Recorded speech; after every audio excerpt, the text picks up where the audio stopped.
Chapter 2. Mr. Bennet was among the earliest of those who waited on Mr. Bingley. He had always intended to visit him, though to the last always assuring his wife that he should not go, and till the evening after the visit was paid, she had no knowledge of it. It was then disclosed in the following manner. Observing his second daughter employed in trimming a hat, he suddenly addressed her with, "I hope Mr. Bingley will like it, Lizzie. We are not in a way to know what Mr. Bingley likes," said her mother resentfully, "since we are not to visit." "But you forget, mamma," said Elizabeth, "that we shall meet him at the assemblies, and that Mrs. Long has promised to introduce him." "I do not believe Mrs. Long will do any such thing. She has two nieces of her own. She is a selfish, hypocritical woman, and I have no opinion of her." "No more have I," said Mr. Bennet, "and I am glad to find that you do not depend on her serving you." Mrs. Bennet deigned not to make any reply, but unable to contain herself, began scolding one of her daughters. "Don't keep coughing so, Kitty, for heaven's sake. Have a little compassion on my nerves. You tear them to pieces." "Kitty has no discretion in her coughs," said her father. "She times them ill." "I do not cough for my own amusement," replied Kitty fretfully. "When is your next ball to be, Lizzie?" "Tomorrow fortnight." "Aye, so it is," cried her mother, "and Mrs. Long does not come back till the day before, so it will be impossible for her to introduce him, for she will not know him herself." "Then, my dear, you may have the advantage of your friend, and introduce Mr. Bingley to her." "Impossible, Mr. Bennet, impossible, when I am not acquainted with him myself. How can you be so teasing? I honor your circumspection.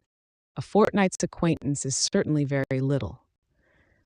One cannot know what a man really is by the end of a fortnight. But if we do not venture, somebody else will.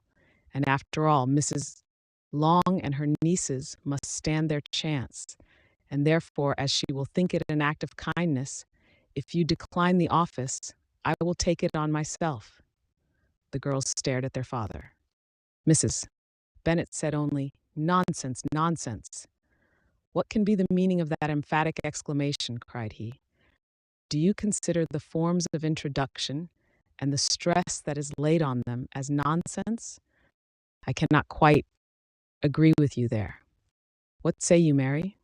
For you are a young lady of deep reflection, I know, and read great books and make extracts." Mary wished to say something very sensible, but knew not how.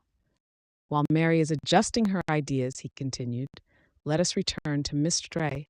Bingley. I'm sick of Mr. Bingley," cried his wife. "I am sorry to hear that, but why did not you tell me so before? If I had known as much this morning, I certainly would not have called on him. It is very unlucky, but as I have actually paid the visit, we cannot escape the acquaintance now." The astonishment of the ladies was just what he wished, that of Mrs.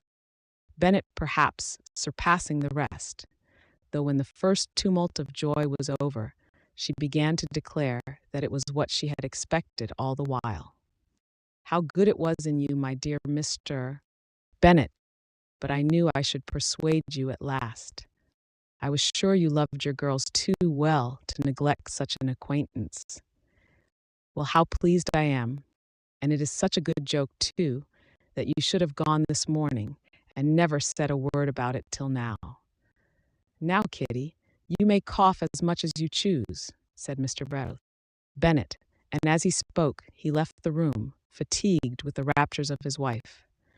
"What an excellent father you have, girls," said she, when the door was shut. "I do not know how you will ever make him amends for his kindness, or me either, for that matter. At our time of life, it is not so pleasant, I can tell you, to be making new acquaintance every day, but for your sakes, we would do anything. Lydia, my love, though you are the youngest, I dare say Mr. Bingley will dance with you at the next ball." "Oh," said Lydia stoutly, "I am not afraid, for though I am the youngest, I'm the tallest. The rest of the evening was spent in conjecturing how soon he would return Mr. Bennet's visit and determining when they should ask him to dinner.